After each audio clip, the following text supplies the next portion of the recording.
IDEO Rex, kaboom! And welcome to another gameplay commentary. We are back to some Black Ops 2.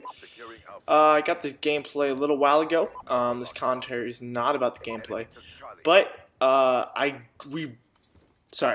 rephrase. We tied. We got in a draw both rounds. I've never seen this in domination before. Let me know if you've ever seen this before. So the game was a draw in domination. We tied both rounds with different scores. Snipe for some of it, all sorts of different stuff. So, what is this commentary about? This is about Lance Armstrong. If you saw today, he went on Oprah and officially admitted to using drugs, all sorts of stuff. And I want to talk to you about how he did it, how he admitted to it, and the different implications that go along with this case, what it means for cycling, what it means for cancer, and different stuff with the Oprah show.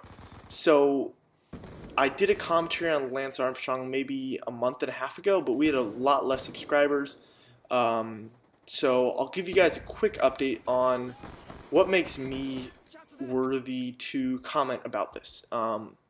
What gives me the expertise, the knowledge, and that is that I'm really big into cycling. So YouTube is a hobby of mine. I don't know if I'd call even cycling a hobby at this point. It's almost a job. I love it. I enjoy it. I have a blast doing it. I wouldn't do it if I didn't enjoy it. But that's what it is for me. I race on a semi-pro team. So, yeah. So I know cycling, and I've watched every single stage of every tour that Lance has won. I've watched Lance in real life. Never actually met him in real life. I've been close. To add on to this, the junior team I was on is owned by the same people who own Lance Armstrong's team. I've actually met the owner. I've been to his house. All these guys who are implicated into it. Some of the people on my team, the Masters, so people over 35 plus, raced with Lance as pros and are listed on the list of people who took the drugs. So yeah, I'm surrounded by this. I can't get away from it, and I'm pretty knowledgeable on the subject of what Lance did. Talked to a bunch of pro people who've raced against him. Yeah, so I know what I'm talking about with this. So Lance Armstrong, he took drugs. That's for sure now. He admitted it. There's no question about that. That's an answer. So today he went to admit it, and he went on Oprah Winfrey's show. Now, if you don't know Lance or you're new to this, Lance is one of the best speakers of all time. I looked up to him because he was a cyclist, but he's one of the greatest interviewers. He used to take tons of classes on how to interview, how to be better at that. Yeah, if you've ever seen him, he's one of the most convincing people. That's how he could start Livestrong. That's how he accomplished so much.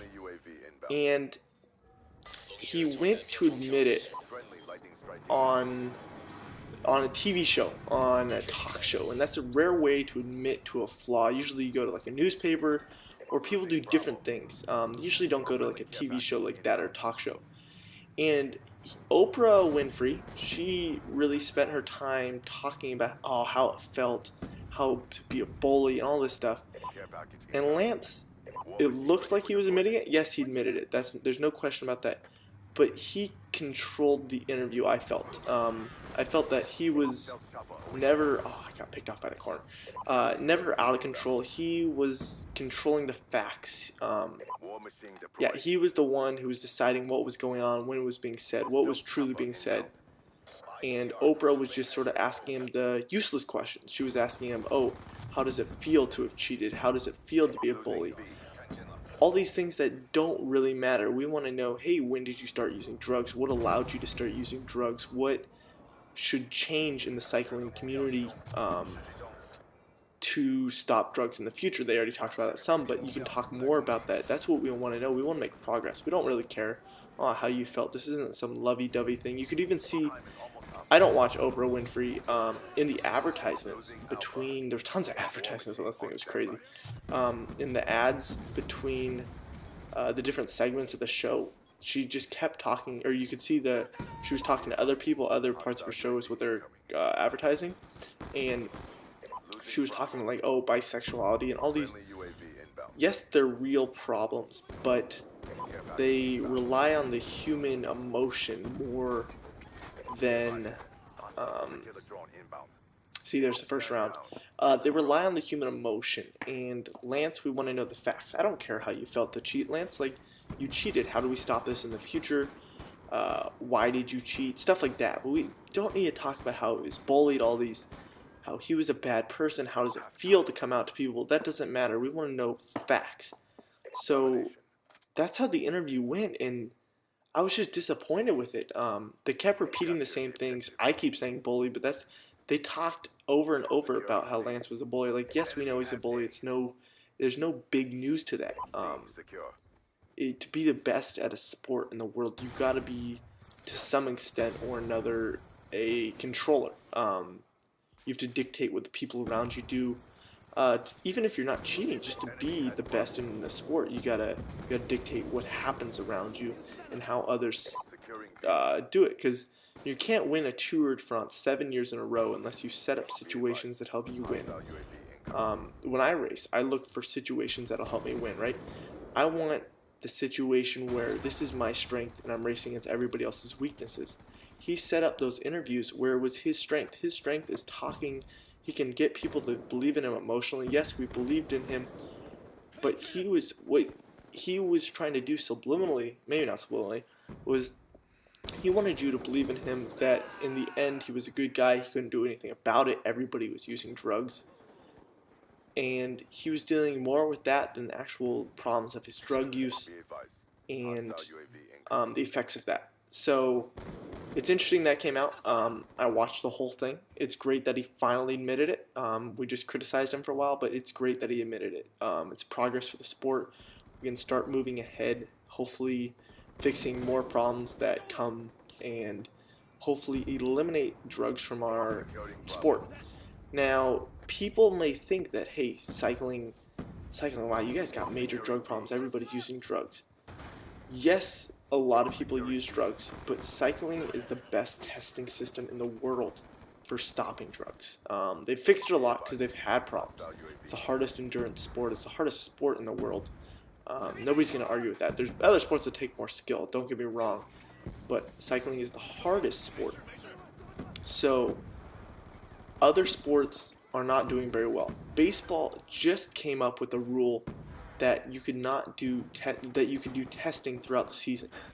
That just came, really? Like, cycling has been there forever. Like, that's a key component to cycling, is that you can be tested through the season. Yeah, on that, Lance actually made a comment that he didn't cheat during the Tour de France, that he only did it during training. Well, for cycling, training's the most important stuff, but I strongly disagree with that. I think that he took it during the Tour de France, but I don't think Lance was 100% honest with us during the interview. A little disappointed with that. You could just tell.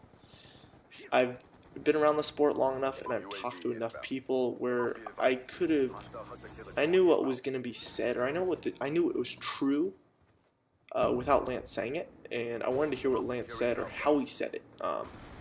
Sort of like actually Steve Jobs for me, where I really look up to Steve Jobs as a person, but also as a speaker. Like, there's so much to learn from these great speakers on how to deal with the public and how to progress. And that's what I try to do in this channel. I try to work on my public speaking.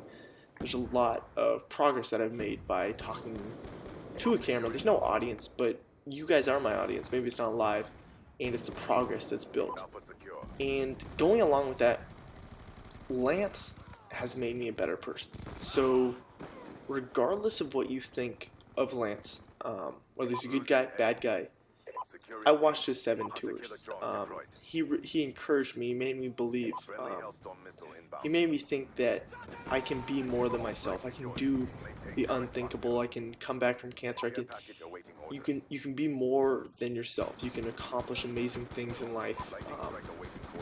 That everything's possible. That you just got to keep trying for it. And if you really work for something and the tides go your way, then maybe you could have the opportunities to do great things. He encouraged me to be in the sport.